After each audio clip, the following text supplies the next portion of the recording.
Les invités de Georges, une émission proposée et animée par Georges Tussin sur les ondes de Radio Axe Sud 105.1.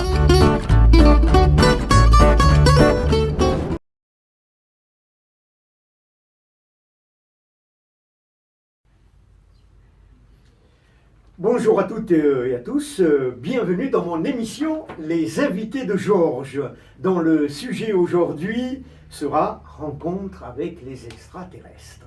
Mythe ou réalité? Sommes-nous seuls dans l'univers de grandes questions essentielles que nous tenterons d'aborder avec nos trois invités? D'une part avec Ludovic Baudin, c'est bien ça, hein? Directeur des éditions Icaris, spécialisé en ufologie. Ludovic, bonjour. Bonjour Georges, ravi d'être là et de partager cette petite émission avec vous tous. Et on va pouvoir débattre on l'espère. Voilà, et ouvrir quelques pistes. Et nous sommes, nous aussi, ravis de vous accueillir à nouveau pour une autre émission sur l'ufologie. Alors, à vos côtés, Ludovic, une personne, un invité que vous connaissez bien, puisque lui aussi est passionné d'ufologie. Le grand public le connaît comme en qualité de chanteur de rock and roll, mais pas uniquement parce que c'est un crooner. Il a le charme, la voix, le talent d'un crooner, mais aussi du rock and roll. C'est Mike Shannon. Il est content, Mike Shannon, d'être avec vous. Ah, et bien c'est réciproque, Oui. Mike. Parce que l'ufologie, tout ça, c'est un truc qui m'intéresse depuis que je suis gamin et il y a longtemps. On va en reparler dans quelques instants. Troisième invité que j'ai eu d'ailleurs le plaisir d'accueillir il y a quelques semaines, et il nous a présenté son dernier roman, Meurtre dans la Casbah, si on peut montrer, aux éditions DH. C'est Christian Jacatar. Bonjour Georges. Christian, Bonjour tout le bonjour. monde.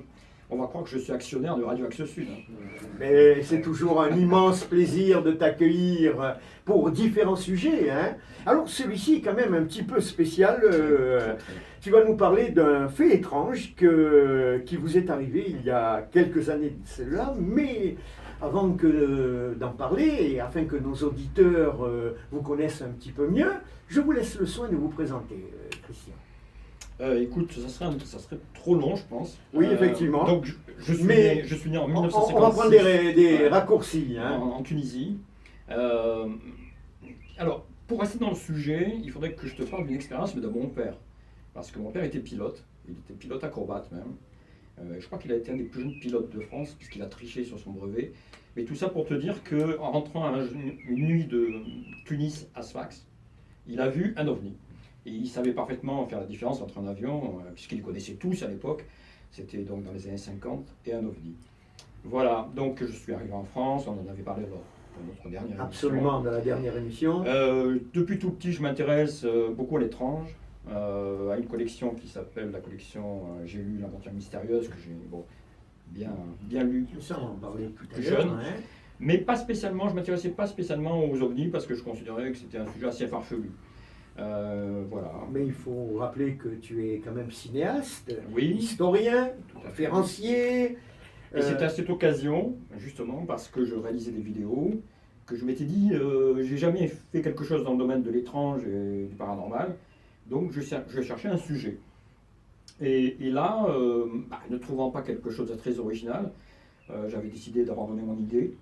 Et le lendemain, j'ai reçu, on parlait tout à l'heure de coïncidence, j'ai reçu un coup de fil d'un monsieur qui habitait en Alsace et qui prétendait avoir photographié des ovnis.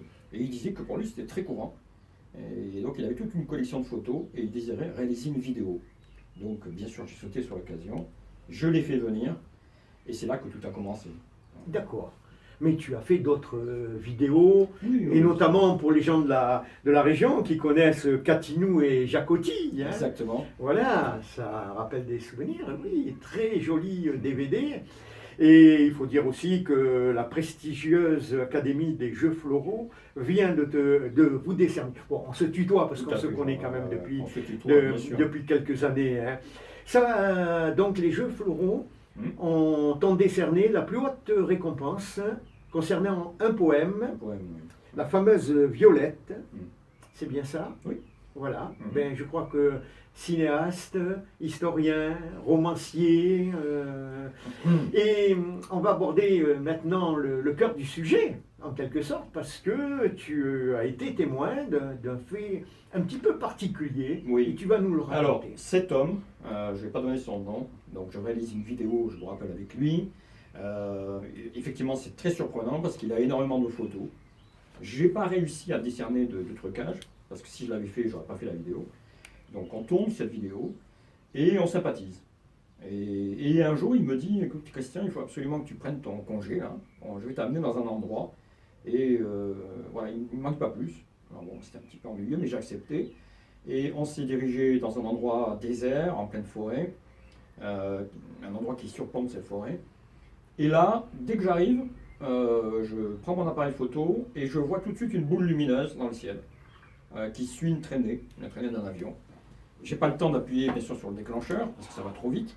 Et je me retourne en me disant est-ce que mon compagnon l'a vu? Et effectivement, il avait un grand sourire et il me dit alors, voilà, l'air de dire, tu vois, je t'avais pas menti, quoi. Et ce jour-là, ça a été tout, bon, au niveau de nos observations. Mais quand il est parti, il m'a dit vous allez voir maintenant que vous avez mis le pied là-dedans, vous allez avoir des surprises. Bon, moi, je me suis dit, bon, il exagère, c'est peut-être une coïncidence, peut-être que la boule lumineuse, c'était à savoir quoi, que j'ai mal vu, que bon, voilà. C'est un signe de départ, alors. Un signe de départ. En hein, quelque voilà. sorte. Et puis quelques jours plus tard, un beau matin, je pars chez moi, pour mon travail, dont il y avait 40 km facile, hein, C'était en quelle année tout ça? 1997. D'accord. Donc je pars sur mon lieu de travail, et là, je lève la tête, je vois la lune qui était encore présente dans le ciel, si ça arrive, hein, quelquefois. Et là, je revois une petite boule lumineuse qui passe devant la lune très nettement. Bon, ben, là, je conduisais, j'ai pas eu le temps de m'arrêter non plus, bon, voilà. Et il se passe donc peut-être 2 semaines à partir de cet événement-là. Et là, une nuit, alors que je crois rêver, je tombe sur un spectacle assez étonnant. Alors, je suis obligé de faire une parenthèse pour parler de l'astral.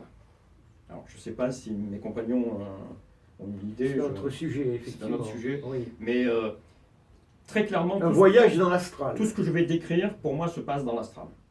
Alors, qu'est-ce que l'astral? Voilà, C'est une exactement. dimension J'allais te poser voilà. la question. C'est une dimension parallèle. Ce n'est pas une vue de l'esprit de certains illuminés, parce que c'est quelque chose de très connu depuis très très longtemps dans toutes les mystiques du monde. Certains appellent ça le monde imaginal. Je pense à Corbin, par exemple, qui a étudié la mystique islamiste et qui parle de monde imaginal. Donc c'est un monde parallèle dans lequel la densité n'est pas la même que dans notre monde physique, mais qui n'en existe pas moins. Et là, j'ai eu quelques expériences, moi, par le passé, qui m'ont fait connaître ce monde astral, ce qu'on appelle des voyages astraux. Et j'ai eu des preuves que ce que je voyais en astral se réalisait vraiment dans le monde physique. Et donc, j'ai petit à petit pris connaissance de ce monde-là et j'avais des déclics, c'est-à-dire que je savais que, par exemple, quand je visualisais mon environnement précis, j'étais dans le monde astral, ça permettait de sortir d'une conscience, si on peut dire, de rêve, pour être dans la conscience actuelle, celle avec laquelle je vous parle, c'est-à-dire pleinement conscient. Mais dans le monde astral, pas dans le monde physique. Et tu étais sûr que tu n'étais pas dans le sommeil, dans la phase de sommeil. C'est justement le fait de reconnaître mon environnement qui me fait savoir que je suis vraiment dans le monde astral et pas dans ce monde incohérent du rêve. Donc, cette séquence-là, tu étais réveillé. J'étais réveillé, mais en astral. D'accord, Je n'étais pas réveillé physiquement. d'accord. Je n'avais pas les yeux ouverts dans mon lit. Oui. Voilà ce que je veux dire. Hein. Et donc là, une des particularités de l'astral, c'est de pouvoir focaliser sur ce qu'on a vraiment envie de voir. Autrement dit, là, je ne vois pas ce qui se passe derrière ce mur, mais dans l'astral, je peux le voir. Et là, ce qui a déclenché, si tu veux, mon étonnement, c'est que je voyais à travers les murs de ma maison, puisque j'étais chez moi, et je voyais le toit en pente de mon bureau qui était devant mon lit. Donc, je vais vous situer un peu les lieux. On peut appeler ça un petit peu les sorties hors du corps. Tout à fait. Voilà, ouais. Sauf que je n'étais pas sorti hors du corps là. Hein. Mais On va certaines comprendre personnes pourquoi. disent qu'ils ont la capacité de faire des sorties hors du corps. Et faire les voyages astraux. Voilà, et tout en étant allongés dans leur lit, avoir un corps astral qui va se déplacer dans une autre pièce et qui sera capable Tout à de fait. rapporter ce qui s'y passe. Mais Oui, c'est ça. je suis d'accord avec vous. Mais il y a une explication scientifique à ça. Hein. C'est la paralysie du sommeil. On n'y est pas encore, Georges. Ah, On n'y est pas encore, mais on va y venir d'accord. à cette explication, effectivement. Et, Ouais, ce phénomène-là de corps astral arrive souvent dans les expériences de mort imminente. On a souvent ce corps astral qui se détache du corps physique au moment du décès. Et là, on a alors, je ne sais pas si on peut appeler ça des preuves, mais des personnes qui se sont détachées de leur corps, qui ont été dans deux pièces et qui ont pu lire des inscriptions ou avoir tout les à fait. pensées des personnes Ouais. qui étaient dans les salles d'attente Ce qui m'est arrivé, hein. et qui ont après regagné leur corps, Ouais, donc leur corps physique, exactement. et qui disent que lors de l'expérience de mort imminente, parce que forcément ils ne sont pas morts, ils ont réintégré leur corps, et ça c'est une expérience astrale. Je vais avoir le plaisir dans quelques semaines de recevoir une grande spécialiste de ça. C'est Sonia Barcara. Bien sûr. Voilà. Oui, oui. Donc, qui Ouais. va venir. Oui, Mike. Le professeur Charbonnier est d'ici, non? Oui. Absolument, de C'est Toulouse. un grand pro de... Un grand spécialiste des NDE, hein, NDE, voilà. des expériences de mort imminente, Tout à fait. Voilà. qu'on appelle, Voilà. effectivement. Est-ce qu'on peut rallier ça aux sorties de corps, en ce qui te concerne, Moi, ton expérience? clairement, j'en ai fait, oui. Ouais. C'est-à-dire que, étant myope, par exemple, j'étais capable d'aller lire, mais à distance, hein, tout Ça, c'est en astral, à extraordinaire, c'est lire incroyable, une ça. pendule, voir l'heure dessus, me réveiller et voir que je n'étais qu'à 2 minutes de l'heure que j'avais vue. J'étais capable de situer exactement un voisin, soi-disant n'ayant pas quitté ma chambre, mais de situer un voisin et savoir ce qu'il faisait, où il faisait, alors que j'avais 7 ou 8 voisins autour de moi. Donc oui, j'ai eu des preuves que ça fonctionnait effectivement. Oui, donc de ce côté-là. tu as été sensibilisé bien Tout avant à à ces sorties de corps, Ouais. et pour Ouais. revenir donc à ton expérience Alors pour revenir à cette concernant expérience, les je rencontres du troisième type. je visualise à travers ce mur, à travers ces épaisseurs de mur, donc je visualise ce que je prends d'abord pour 3 singes, et qui sautent sur mon toit. Voilà. Bon. Et ça, j'avoue que je suis très étonné. Mais pas effrayé, hein, pas encore effrayé. Et là, il se passe un certain temps, et j'aperçois cette fois-ci 3 entités qui pénètrent dans ma chambre. Alors, dans ma chambre, au pied de mon lit, j'ai une toute petite salle de bain douche. Et je les vois arriver par là. Et là, ce ne sont plus des singes, mais ce sont des entités formées, donc avec des bras assez longs, une grosse tête, enfin bon, assez petits. Hein. Et 2 s'approchent de mon lit, restent au pied du lit, et un autre commence à contourner le lit. Alors, nouvelle parenthèse, parce qu'en astral, quand on est dans l'astral, il suffit de la moindre peur pour réintégrer son corps et se réveiller physiquement. Or là, ce que je voyais me faisait peur, mais je n'étais pas capable de revenir en arrière dans mon corps et de me réintégrer et de me réveiller. Ce qui était très étrange encore une fois, parce que c'était quasiment une peur qui allait se déclencher, qui allait être une peur panique, et qui donc obligatoirement aurait dû me faire réintégrer dans mon corps. J'avais l'expérience de ça, je savais très bien que la moindre crainte me faisait réintégrer mon corps, ça n'a pas été le cas. La moindre émotion. Voilà, la moindre émotion. Là, pas du tout. Et donc, je commence sérieusement à avoir peur. Je me rends compte que l'entité tourne autour du pied de mon lit et s'approche de moi. Tout ça, c'est long. Alors, tu parlais de paralysie du sommeil. Déjà, ce qu'il faut voir, c'est que le premier stade, ça n'a pas été pour moi une paralysie du sommeil. Alors, pour nos auditeurs, on rappelle ce qu'est la paralysie du sommeil. Est-ce que quelqu'un d'autre que moi peut le rappeler? Peut-être Ludovic? Je crois que ça survient, c'est un bref réveil dans la période paradoxale. Hein. C'est ça. Hein, c'est une désynchronisation du cerveau Oui. avec le corps, Voilà. ce qui permet d'avoir des hallucinations, vivre des scénarios extraordinaires. C'est la sensation Là, c'est d'être d'une manière scientifique. C'est vraiment la sensation d'être réveillé et de pas et d'être paralysé au niveau musculaire. Totalement, mais avec des hallucinations. Pas forcément. Non. On peut avoir les yeux ouverts et pousser sur ses membres de toutes ses forces Et de Ça pas doit arriver être à- horrible. sans pouvoir lever un bras. Voilà. Et souvent, ça se libère d'un seul coup. C'est-à-dire que vous pouvez forcer sur vos bras, vos jambes, et d'un seul coup, au moment où vos muscles répondent, vous pouvez faire un saut d'1 mètre sur le lit parce que vous avez été paralysé et que d'un seul Ouais, coup, ouais. ça se... On imagine la ça se sensation que déclenche. ça doit faire là. Je te laisse continuer, Christian, puis on va passer la parole après Oui. à Ouais. Ludovic et à Shannon. Non, mais continue sur Donc, cette rencontre d'abord, télépathique. pour revenir à la paralysie du sommeil, Oui. les scientifiques flottent là, à ce niveau-là, parce que quand on lit par exemple ce qui a été écrit au niveau de ces études sur la paralysie, certains disent que les gens sont éveillés, d'autres disent qu'ils ne sont pas éveillés. Comme ils n'ont pas de connaissance du monde astral, ils sont incapables de dire que forcément ces gens pourraient être dans l'astral. Donc en fait, ils ne savent pas dans quel état psychique les gens sont. Après, on insiste en général parce que c'est une expérience assez courte, la paralysie du sommeil. Hein. En général, effectivement, Oui, c'est très bref. on entend certains bruits, on voit certaines choses, mais ça ne dure pas, il n'y a pas de durée, quoi. C'est le temps que le corps se reprenne. En même temps, dans ton cas, tu dis que tu n'étais pas en paralysie du sommeil, mais il y a des témoignages qui vont... Enfin, moi, je connais un peu ton témoignage, qui vont être très similaires. Oui. Et les personnes étaient en paralysie du sommeil. C'est-à-dire qu'ils étaient les yeux grands ouverts et incapables de bouger un doigt et qui subissaient ce qui se passait autour de leur lit. Mais les scientifiques disent que ça peut être des hallucinations. Oui, oui, en, Je vois Mike qui réagit. tout en sachant que... Quand on parle de scientifique, j'ai tendance à rire, surtout quand ils s'occupent de ces questions-là, où ils ne touchent pas une bille. Oui, il faut bien Ouais, le c'est savoir. exactement ça. C'est exactement ça. Surtout quand ils sont déjà incapables de te dire si les gens sont éveillés ou non. Tu vois, bon, c'est quand même très bizarre. Ils n'ont pas de notion de la durée, ils ne savent pas vraiment ce qui se passe. Donc, bon. Quoi qu'il en soit, moi, ça n'a pas été ma première perception, puisque ma première perception, ça a été une vision que je savais dans le monde astral. Bon, alors on peut douter du monde astral aussi, bien sûr. Mais Bon. Non. comment étaient-ils, donc, ces entités, du troisième type? Si tu veux, alors, je vais redire que ça a été la plus grande frayeur de ma vie. Sans doute. Alors, On le saurait à moins. dans ces cas-là, tu vas pas, tu prends pas ton temps pour aller examiner, tu vois, ce qui arrive, c'est une menace, et cette menace, tu veux en sortir Oui, absolument. mais il y a une forme. Oui. Ouais, si c'est les petits hommes verts, Non, s'ils non, sont, non, la forme, c'est comme nous. celle qui est communément décrite, c'est-à-dire des entités assez petites, Ouais. avec un visage un peu oblong.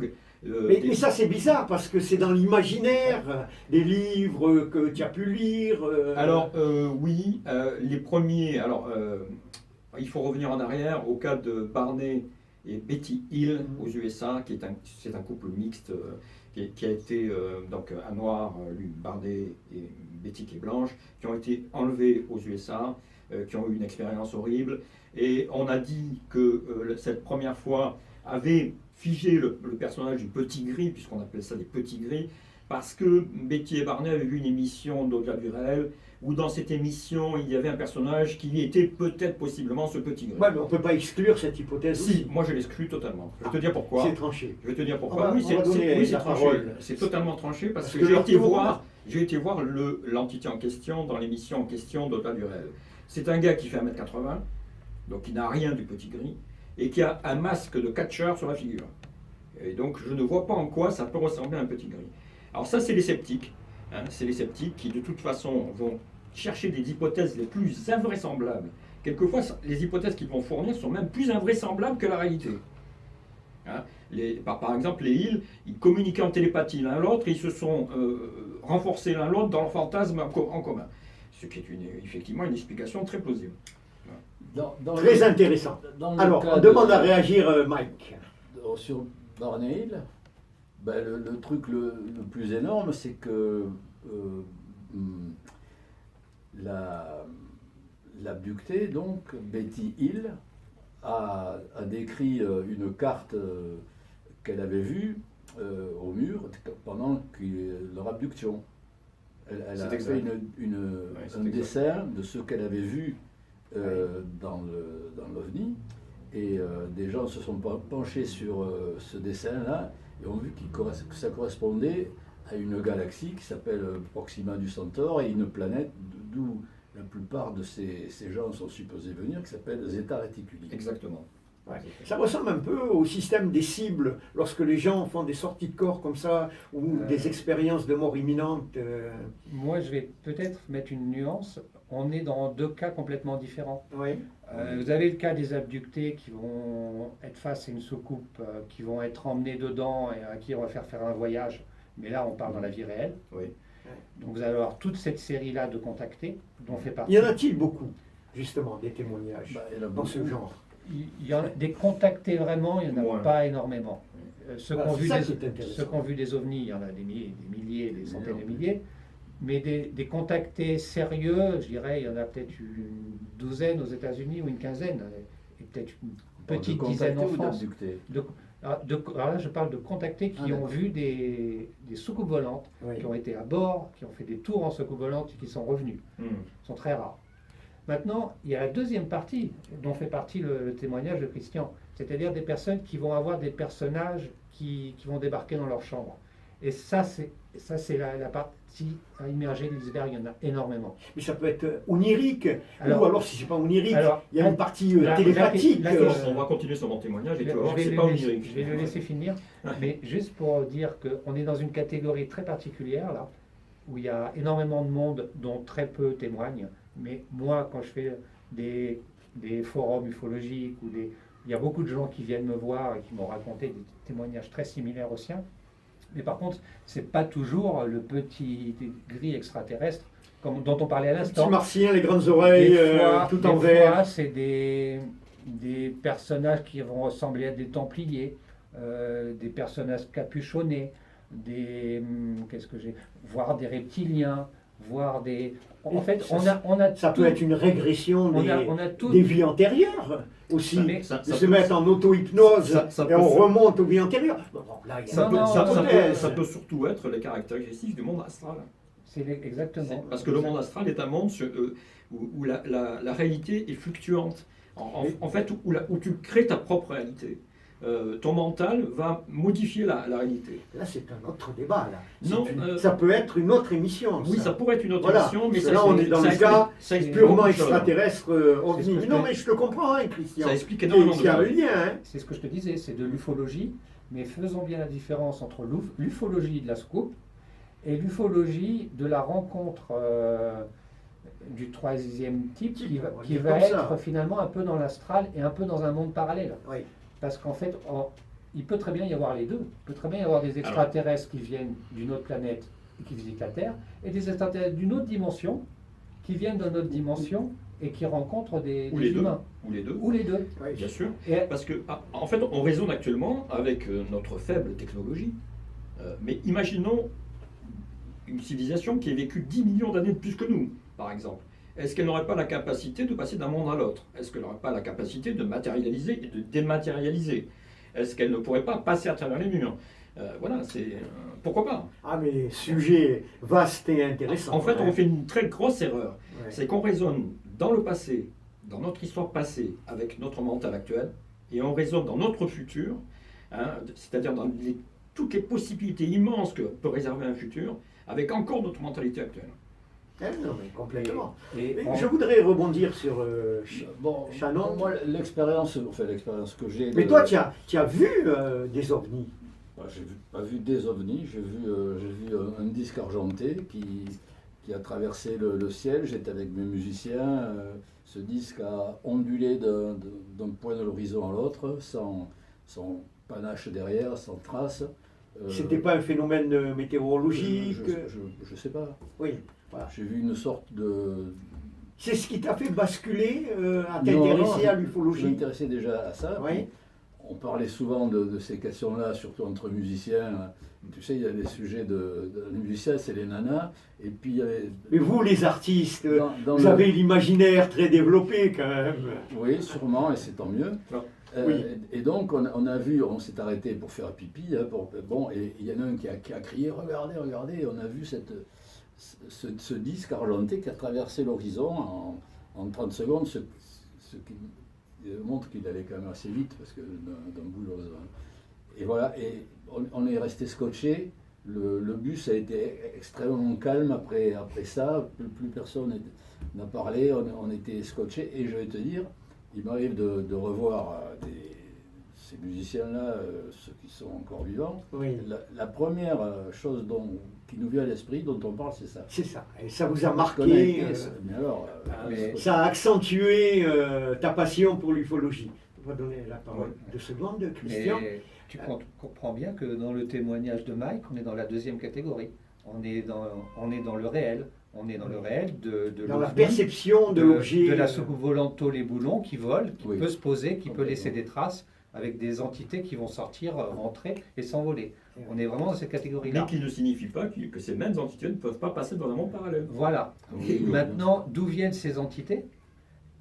On n'a pas évoqué les mondes parallèles, mais peut-être que parmi nous, là, il y a peut-être une dimension parallèle où il y a d'autres personnes qui évoluent. Et peut-être que ces personnes-là peuvent passer d'un monde à l'autre. Et à ce moment-là, dans un voyage astral, on peut avoir quelques instants la perception d'un autre monde. Mais on est dans un sujet, Les univers parallèles. pour moi, on est dans un sujet différent de la soucoupe volante. Mais c'est une autre discipline de l'ufologie, Oui. mais aussi compliquée que la première. Mais c'est très vaste, hein, Parce de que- toute manière. Parce que, juste pour finir, les entités qui vont descendre des soucoupes volantes, c'est jamais les mêmes.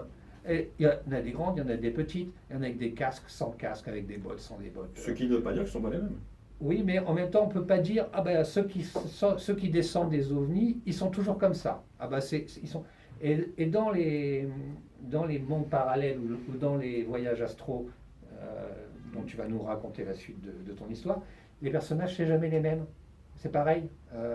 Là, au début, tu as vu des singes, et après... Mais c'est ton imaginaire qui les crée, ça. Bah, Un pas voyage forcément, astral. parce que tu nous en parleras après, mais il y a un organisme en France qui répertorie, où on peut adhérer, où il y a tous les gens qui ont vécu ce genre de témoignages, qui peuvent adhérer le CERO, il s'appelle, Oui. et il y a à peu près 200 personnes en France qui ont des témoignages similaires. Je suis adhérent du CIRO d'ailleurs. Et voilà, tu es adhérent du CERO. Et donc, On en C'est- reparlera. on peut pas beaucoup. dire que on peut pas dire que c'est 200 personnes qui ont beaucoup d'imagination. Après, il y a énormément de gens qui ont vu des ovnis comme toi, Oui. Mike. Oui. Moi, je connais un couple, ce sont des gens de spectacle comme toi. Ils étaient prestidigitateurs, mari et femme. Pas comme lui. Et ils faisaient la route, donc ils rentraient très tard parce qu'ils se produisaient en cabaret, donc ils rentraient très tard dans la nuit. Après quelques pétards. Non. Et donc, à une nuit, en traversant une forêt, ils ont vu un ovni. Ils se sont arrêtés sur le bord de la route pour l'observer, comme les Hill, hein, comme le couple Hill. Et là, il y a eu un trou.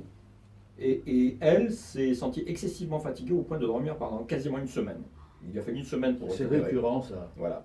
Et alors, Ouais. je les ai interrogés, ils n'ont jamais voulu aller plus loin. C'est-à-dire qu'il y a le fort soupçon d'un enlèvement, mais ils ne veulent pas savoir. Donc, voilà. Je pense qu'il y a énormément de gens Pour ne qui pas ont vécu- passer pour des délirants. Non, parce pour, qu'ils ont peur, tout simplement. Ils ne veulent En pas peur de quoi? Du ridicule. d'apprendre ce qui s'est passé. Du ridicule. Voilà, Personne n'en C'est parle. peut-être le ridicule, plutôt. Bien sûr. Parce que c'est intéressant de savoir ce qui s'est passé. Je pense qu'il Parce que les oui. médias se sont empressés de ridiculiser tous les témoins de ces trucs-là. Les petits hommes verts, ça vient des médias, des agrégés, ceux qui t'expliquent tout. Ah non, mais on est entièrement d'accord. Voilà, bon, Voilà. Donc les gens, les témoignages dont on parle, ça représente une peanut, quoi. Je crois à côté de qu'il ce qui se faut- passe vraiment. Il faut aussi, je ne vais pas dire un certain courage, mais bon, Mais ouais. Oui, oui, il faut le dire. Il faut oser. Hein, Il faut oser aborder ce sujet Ah oui, parce que c'est vrai Voilà. qu'on a tendance vis-à-vis à- du regard des autres. Exactement. Ça, je comprends. Hein. Ouais. Et vous, Ludovic, votre parcours, qu'est-ce qui vous a amené à vous intéresser justement à l'ufologie et à créer donc ce magazine Icaris? Comme un enquêteur qui voudrait s'intéresser à une énigme, et puis avec l'ambition de... Vous êtes un peu le Sherlock Holmes Voilà, en hein, me disant... de l'ufologie. je vais arriver, en étudiant beaucoup de cas, je vais arriver au bout, je vais réussir à les classer, à dire d'où ça vient et est-ce qu'il y a quelque chose vraiment de concret derrière ou pas. Et je me suis aperçu qu'il y avait vraiment quelque chose de concret derrière. Il y a vraiment des ovnis qui nous visitent, que ce soit dans les années 50 ou que ce soit de nos jours. Il y a une forme de vie extraterrestre. Maintenant, j'en suis quasiment certain, parce qu'il ne peut pas y avoir autant de gens qui se trompent, autant de témoignages, autant de gens qui hallucinent. Donc, pour moi, il y a une forme de vie, elle vient nous voir, et je ne sais pas pourquoi ils font tout pour qu'on ne le sache pas. C'est-à-dire que ça Le soit fait que nous, les humains, ne sommes pas prêts peut-être à entendre certaines choses. Oui, alors j'en parle justement dans le prochain édito du Ah prochain oui. magazine. C'est un petit peu pour moi, c'est un peu la loi de non-ingérence que l'on voit dans la série Star Trek. Ah. C'est-à-dire que, Bonne référence. voilà, c'est-à-dire que D'accord. si une civilisation venait à se manifester, une civilisation inférieure comme la nôtre, elle la détruirait. Elle la détruirait dans son organisation, elle la détruirait dans sa cohésion, elle la détruirait dans sa forme de religion. Et en fait, je crois que ce qu'il faut, leur priorité, s'ils ont des règles, la règle numéro 1, c'est la non-ingérence parce qu'on n'est pas prêt. Et il y a beaucoup de témoignages de contactés qui nous disent on ne vous donne pas de preuves parce que vous n'êtes pas prêt. Parce que si ça arrivait, vous détruiriez. Ou peut-être c'est aussi un voyage dans le temps. Ah, ça peut Ce être aussi dû à un paradoxe effectivement temporel, mais Nos Mais futurs oui. petits mais je n'irai pas enfants. jusque-là. Simplement, Vu l'évolution de la technologie, c'est tout à fait possible. simplement que je me mets à la place de nous, dans 300-400 ans, on ira coloniser l'espace. Si on voit deux civilisations qui s'affrontent sur une planète, qu'est-ce qu'il faudra faire? Est-ce qu'il faudra dire ah bah celle-là elle est plus faible que l'autre, il faut lui donner des armes? Ou est-ce qu'il faut arrêter ce conflit parce qu'ils sont en train de se détruire? Ou est-ce qu'il faut prendre parti pour un côté ou l'autre? Non, peut-être que le mieux, ça serait de rien faire, puis d'être là en observateur en disant On a vu ce qui s'est passé avec Christophe Colomb, hein. C'est-à-dire que les civilisations les plus évoluées détruisent, Oui, effectivement. détruisent Hélas. les autres. Et je pense qu'il y a une non-ingérence, une loi de non-ingérence, tant qu'on n'est pas au niveau de capter ça, parce que bon, c'est quand même Ouais. c'est Ouais. un autre paradigme. Donc, quoi, un contact. De toute façon, on dit bien, l'histoire, c'est une suite de crimes contre l'humanité. Je Oui, sais c'est plus. ça. Ouais, bien sûr. C'est exactement ça. hein. Et c'est un petit peu, c'est un peu le film Men in Black, qui est un film humoristique, Ouais. mais c'est un peu l'esprit. C'est-à-dire qu'il pourrait vivre parmi nous, mais en touriste. Et puis il y aurait finalement, quand on en voit des petits, des grands, avec des écailles, parce qu'ils viennent de partout. Et ça rejoint un petit peu Ouais. ce qu'on a dit. On va marquer, je te redonnerai la parole pour continuer justement ton expérience. On va marquer une courte pause musicale avec une chanson d'un de mes invités. Je veux bien sûr parler de Mike Shannon. Et on va profiter de faire un rapide peut-être survol de ta carrière artistique, très rapide, malheureusement. Parce que je sais que tout a commencé en tournant le bouton de ton poste de radio, où alors là, tu as écouté les Platters, Bill Haley et bien d'autres. Ah ben c'était au tout début, des années 50. J'avais capté une radio anglaise qui déjà passait des disques de rock and roll, et en fait cette radio ne faisait que passer ce qu'on entendait aux États-Unis. Et puis en France, c'était pas le transistor, sur le poste avec la lampe verte, là j'arrivais à choper ça et j'ai dit tiens, quelque chose qui existe et qui me plaît beaucoup. Et je vais en faire mon métier de ça. Et c'est parti, Ouais. tu es rentré dans le groupe Les Chats Sauvages. C'était Dick Rivers qui était le leader. Il chantait avec le groupe, il est parti, j'en ai profité pour m'immiscer dans le groupe et faire des disques avec eux. Et tu as interprété un célèbre tube Bah oui, c'était Dernier baiser. que beaucoup de chanteurs ont repris. Oui, c'était un succès énorme. Hein. Un succès énorme, planétaire, on va dire. Et nous avons la chance d'avoir le créateur de cette Bah chanson oui, en français. ici même à Radio Axe Sud. Alors, tu as choisi quelle chanson là pour cette pause musicale? Ben écoute, on a passé une année formidable. Ah, extraordinaire. hein. Ça m'a donné envie d'enregistrer une chanson qui a été créée par Romuald, je ne sais pas si tu te souviens. Oui, bien sûr, J'aimais Romuald. beaucoup Romuald, c'était un bon copain, et sa chanson c'était Ma plus belle année. Et je trouve qu'elle est bien faite par les temps qui Ben courent. oui, on va s'en Et souvenir. j'avais fait hein. une version un peu que je vous propose maintenant, j'espère qu'elle Eh vous bien, on plaira. va l'écouter avec beaucoup de plaisir, Mike Shannon. On se retrouve dans quelques minutes. Eh bien, bienvenue à ceux qui nous rejoignent pour cette seconde partie de cette émission, Les Invités de Georges, dont le thème aujourd'hui est sur les extraterrestres. Mais je remercie Mike Shannon Un vrai plaisir. pour cette magnifique chanson. Et d'ailleurs, nous terminerons l'émission par une autre chanson. Tu vas nous en parler tout à l'heure, Tout à la fait, fin de oui, cette avec plaisir. émission. Alors, nous retrouvons, pour parler de ce sujet, les extraterrestres, nos invités. D'une part, Ludovic Bonin, ufologue, directeur des éditions Icaris. On peut montrer le magazine à nouveau. Icaris. Alors, pour Icaris, pour s'inscrire, On les trouve en presse, dans tous les magasins de presse, par abonnement. Ou Par sur abonnement, commande, voilà. Sur commande sur le site. absolument. Et nous avons donc, on en parlait, le plaisir d'avoir Mike Shannon, auteur, compositeur, interprète, et nous venons d'entendre d'ailleurs lors de la pause musicale une de ses chansons, bien sûr, et un témoignage super important, c'est vrai, très intéressant, c'est celui de Christian Jacques Attard. Donc, eh bien, écoutez, je suis ravi de vous retrouver pour cette seconde partie. Pour revenir aux rencontres du troisième type, alors très rapidement, après tu continueras à nous raconter ton expérience. J'aimerais qu'on parle 2 secondes de ce livre, Entretien avec l'alien, qui a été traduit de l'anglais en français par Jean Librero.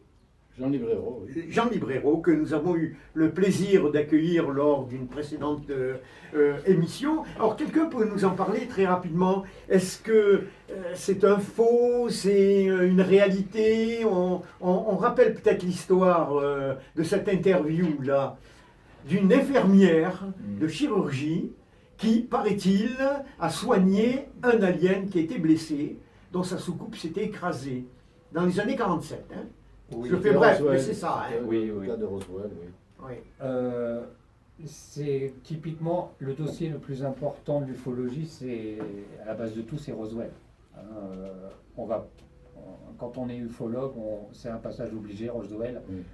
Et je crois que les plus grands ufologues, qu'ils soient français ou américains, après avoir étudié ce cas, disent qu'à Roswell, il s'est passé quelque chose. Il s'est passé quelque chose d'important. Mais est-ce que c'est cet alien? Voilà, maintenant, autour de Roswell, autour du crash qui a été annoncé, hein, il a quand même été annoncé dans la presse, dans la presse locale, que le lendemain du crash, je crois, ou le lendemain ou surlendemain, qu'une soucoupe volante a été récupérée par l'armée des États-Unis. Ce type de presse a été démenti le lendemain et le surlendemain, mais il s'est passé quelque chose. Il y a eu un crash, et c'est pas un crash de ballon-sonde ou de cerf-volant comme on a essayé de nous faire croire après. Il s'est passé quelque chose à Roswell. Il y a eu sûrement une soucoupe de récupérer, de mise dans un hangar, d'étudier, et c'est là que toute l'ufologie dont on parlait tout à l'heure, toute la partie ufologie tôle et boulon, c'est-à-dire soucoupe volante et passagers, c'est là que tout a commencé.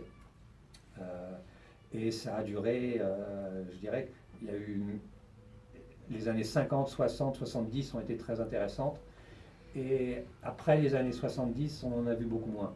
Et au jour d'aujourd'hui, on en voit, depuis 20-30 ans, on n'en voyait presque plus. Et depuis quelques années, on pourra peut-être en parler tout à l'heure, depuis 4-5 ans, voire 10 ans, on commence à les revoir, mais sous différentes formes, avec des technologies très avancées, et qui se manifestent auprès de porte-avions et plutôt vis-à-vis de l'armée des États-Unis. Oui, parce qu'il y a eu, dans le domaine militaire, ça va faire plaisir à Shannon, ça par contre. Bah. Concernant ce général, ancien directeur du programme israélien, Oui, il a balancé. qui a fait une révélation fracassante sur une fédération, paraît-il, galactique, impliquant les États-Unis et les visiteurs des États-Unis. Ouais. Une fédération galactique. Bah, justement, ce sera justement. Je disais que j'ai fait un édito là-dessus pour le prochain numéro, et je vais justement. J'ai commencé par ce témoignage pour essayer de voir jusqu'où on peut aller à partir de ce témoignage. Parce qu'on rappelle quand même que ce général, c'était pas C'est n'importe qui. l'ancien. Il était à la tête d'un programme spatial depuis 30 ans en Israël. Il a à 3 reprises le prix israélien à la sécurité. Donc c'est pas un rigolo. Ministre de la Défense israélienne. Ministre de la Défense israélienne.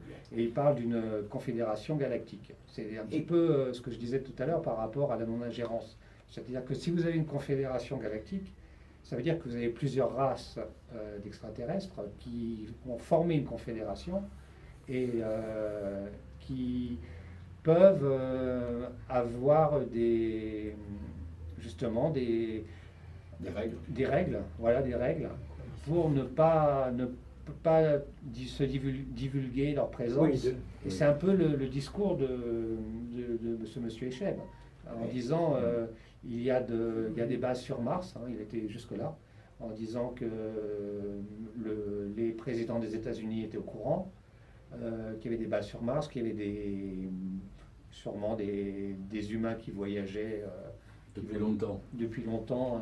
Le président Reagan, à l'ONU, il faut se souvenir ce qu'il a dit, le président Reagan. Il était à l'origine des forces spatiales américaines. Il a dit, faudra-t-il à l'homme de la Terre une menace extérieure à notre planète pour que les hommes soient réunis entre eux. Et depuis, il y a cette force spéciale américaine qui existe plus que jamais, surtout grâce au président Trump, qui fait des révélations inouïes, qui vont apparaître bientôt, puisque Et oui, on en parlait hors antenne, tu me disais le Pentagone va dévoiler certaines choses. On est en pleine divulgation là. Voilà, il y a des sénateurs qui ont parlé. Ouais. C'est-à-dire que ça commence à devenir un problème politique aux États-Unis. On a un début, alors c'est pas la première fois, mais on a un début de volonté de divulgation. C'est-à-dire que s'il y a une menace, bon, tout a commencé avec ce fameux porte-avions Nimitz là, donc c'était entre 2014 à peu près, enfin, il y a eu plusieurs événements, mais dont une vidéo particulière où on a vu vraiment un pilote de chasse filmer un ovni qui évoluait autour d'un porte-avions.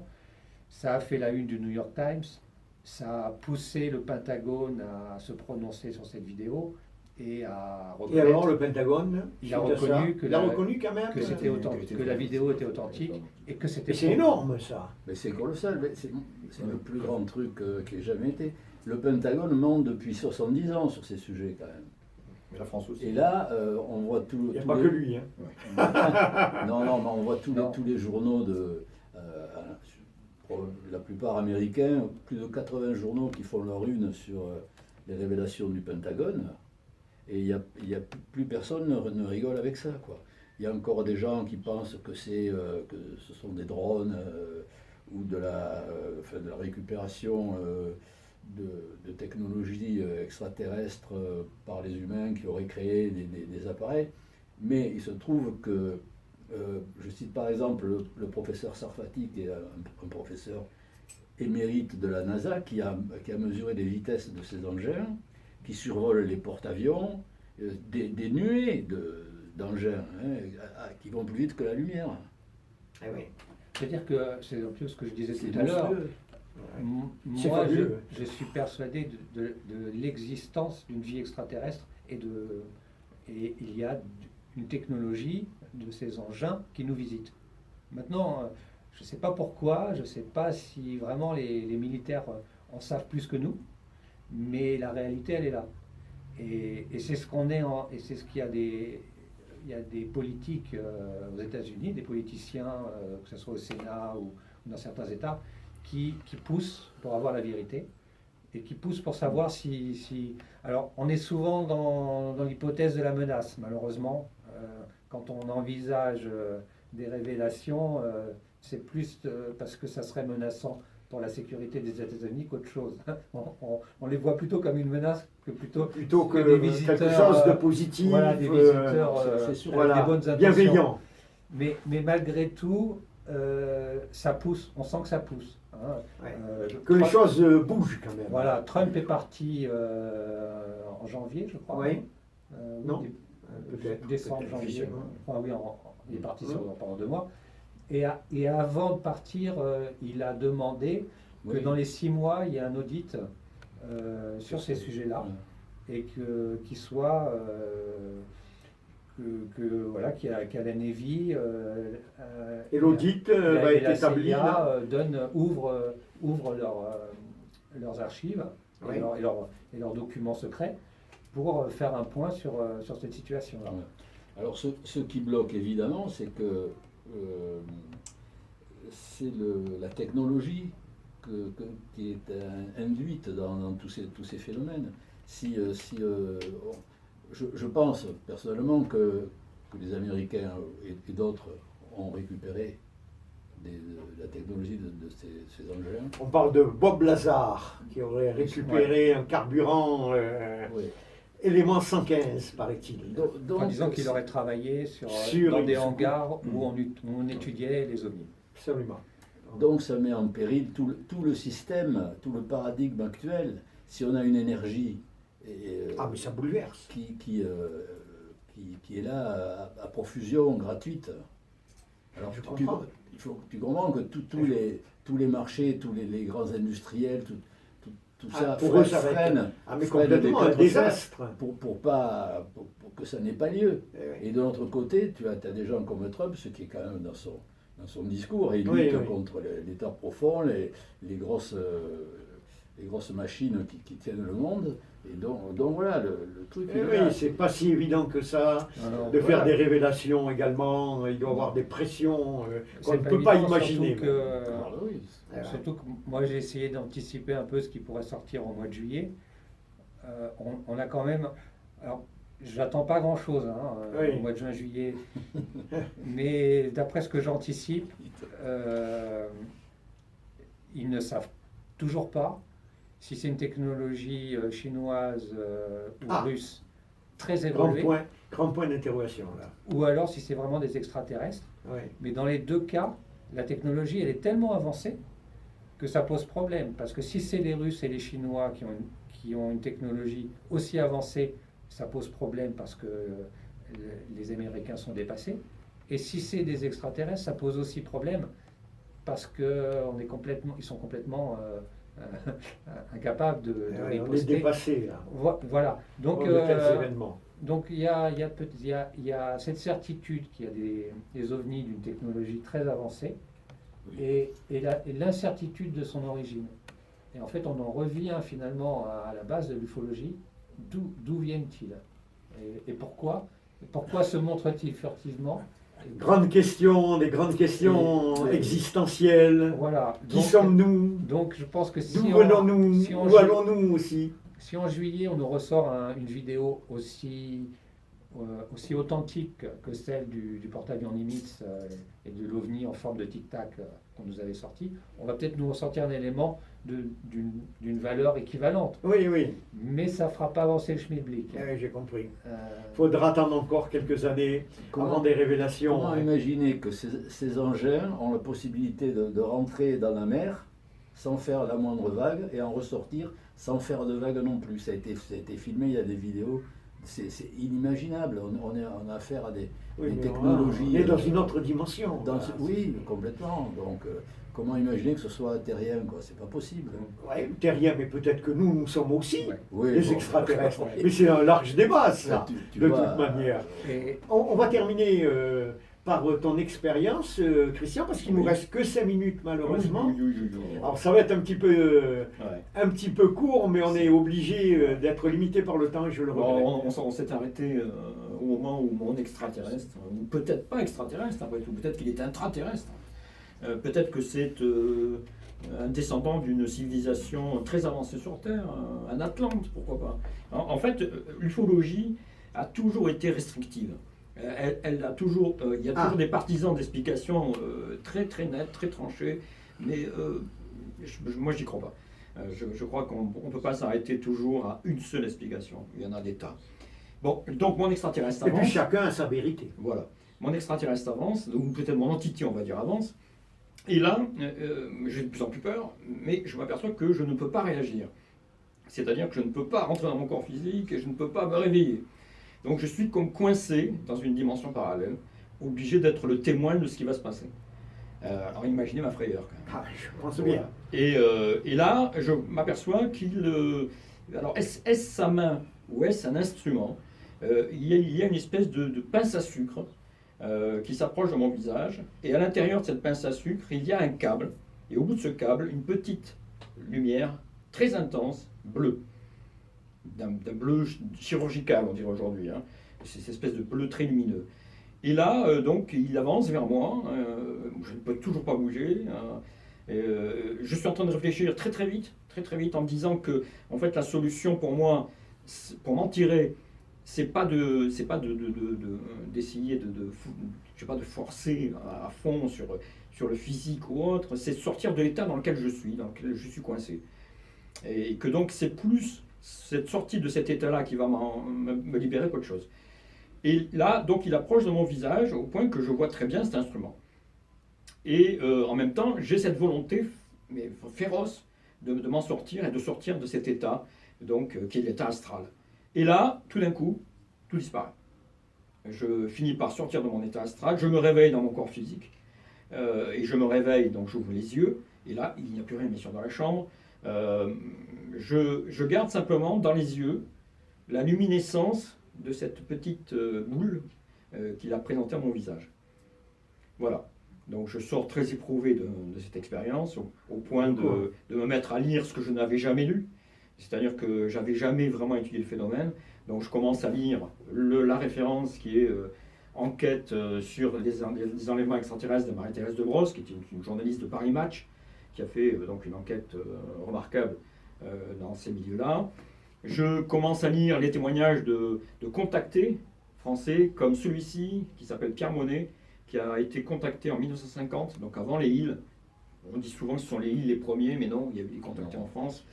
Bien sûr, des bouquins comme celui-ci, de l'américain Whiteley Steinberg, qui était un scénariste d'Hollywood, mais qui a vécu aussi de manière très éprouvante des contacts beaucoup plus poussés que les miens.